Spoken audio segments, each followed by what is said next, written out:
What up, watch peeps? I have a really special watch to check out today. You know I love gilt, but true relief gilt is altogether something else. They are few and far between in the watch world and really need to be seen in person to be appreciated.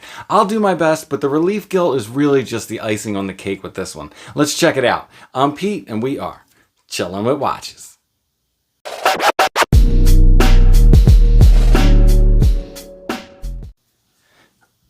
First check, the Doxa Sub 300T. Still maybe my favorite watch. Definitely one of my funnest, that is for sure. But today we're here to look at the Typsim 200M. Now, this is a prototype. It didn't come with any packaging, and the production models are still a ways off. They're listed at June of 2022. Now, these are going to come in two variants. There will be a silver gilt relief dial for $1,200 and the gold gilt relief dial that I have here today, which will come with a chronometer certification for $1,800. I know people are going to bring up the price, and it would be disingenuous of me to avoid it because it relates to one of my gripes with the watch. Actually, it's not with the watch at all. I'll tell you up front, this is one of the coolest watches I've handled, and I love pretty much everything about it, except how the two variants are being offered. And I'll touch on that later because the watch itself is phenomenal. The first thing you notice is this gilt relief dial. And I mentioned this is really hard to capture on camera, and it kind of need to see it in person. What they do is they leave the gold base of the dial exposed. Those are blank areas when they print the black of the dial on. And that gold, when it catches the light, it really sparkles and shines. In person, it's a phenomenal effect. They did such a good job here. The indices, I think, are super cool. You have these large circles at 6 and 9 o'clock. And then you have this bicolored ball at 12, which harkens back to the Blancpain 50 Fathoms, the moisture sensor you would see down around 6 o'clock, usually in orange and white. And again, the 0 marker on the bezel insert, that is the shape of the 12 o'clock marker on the 50 Fathoms. Two really cool references without having to directly copy either one of them. Now the gilt of the text on the minute track is beautiful, but one of my favorite details is, if you can catch the light there, you can even see that gilt relief around the date window. I just think that looks really cool. And the blue text and the blue in the marker just really go well with all the other colors in use. I absolutely love these sword hands, or these may be bow tie hands. You know, they're more tie shaped. Either way, it's a great choice. And all of that sits underneath a super vintagey box acrylic crystal with a magnifier. How cool is that? More and more people are using domed acrylic crystals, which I feel like maybe can be better simulated with a sapphire crystal, but not this crystal. This needs to be acrylic, and it is fantastic. Now, not only is the crystal acrylic, but the bezel insert itself is done in a domed acrylic as well, which really puts the vintage feel over the top in a good way, but still modern. As you will see, it is a fully lumed bezel insert. We'll take a look at that later. The bezel itself is quite wide, but it doesn't feel it because the width is broken up between the bezel insert and the bezel itself, which really has this real pronounced grip. It's not a coin edge. It's similar to what is in use on the Submariner, but it's finer, smaller, closer together ridges, and just really easy to grip and manipulate. The action is pretty good. It's not the greatest action I've ever felt. There's not really much slapper play, but there is a little bit. Feels like a click wire underneath. Decent enough bezel action. The crown is sweet. It has a couple levels to it. Sorry, I keep zooming in and out here. It has a couple different levels to it, which really makes it look kind of like that Rolex big crown. Really stands out. It's coin edge, super easy to use, really nice crown. Now the case itself has a really kind of vintage Submariner profile, the way these lugs come to a point. Polished case size with big old drilled out lug holes. Thin mid-cased, it does have a modest amount of case back showing, but they step the case back in a way that it doesn't feel, or I should say, I guess it feels like there's less of it. And a very plain, just brushed, heavy brushed case back in use here. Now the bracelet is one of the coolest I've ever worn. It's this riveted 5-link with alternating brushed and polished surfaces. It does use solid end links.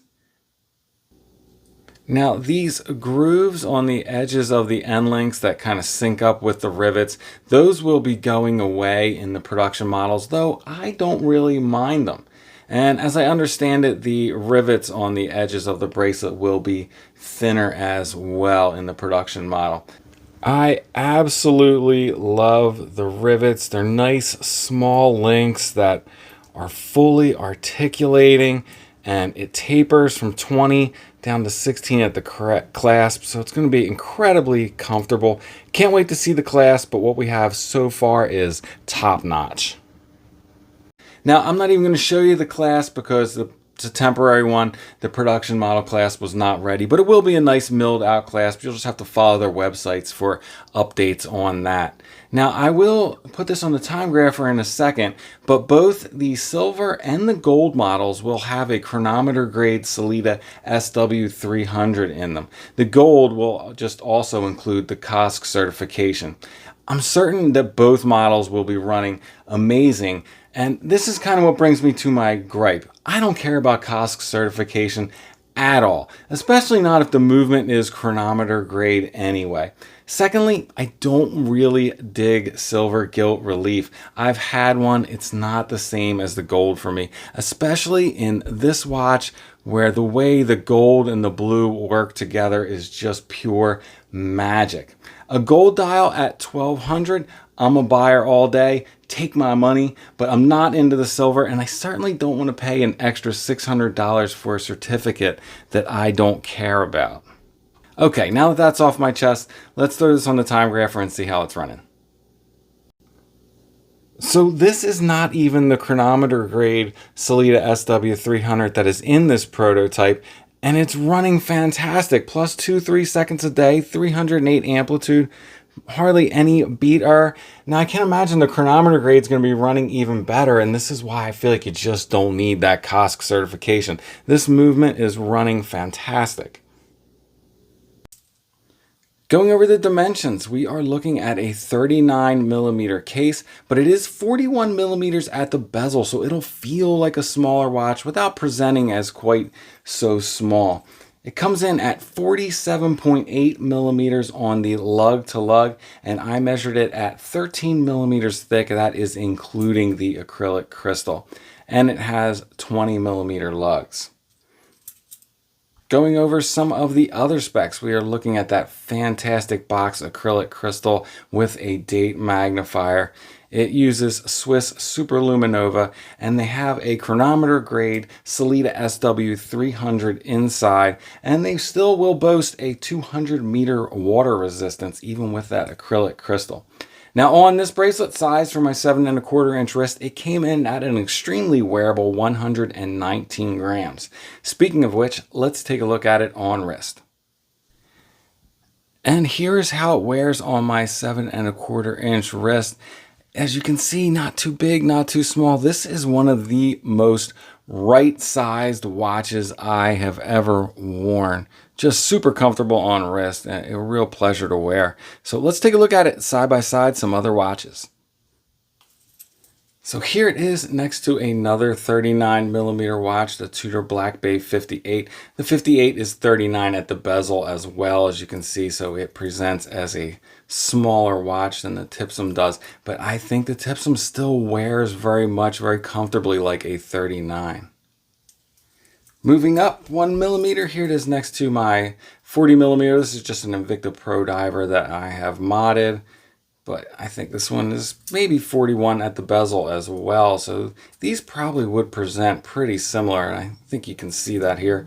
Now my Invicta's running the NH35, so it's a little bubble dome of a watch. But there you go. Moving up one more to the SKX at a little over 42mm. Small dial opening, kind of similar size dials I think, but the case and the bezel on the SKX put this one over the top on how it wears compared to the Typsim.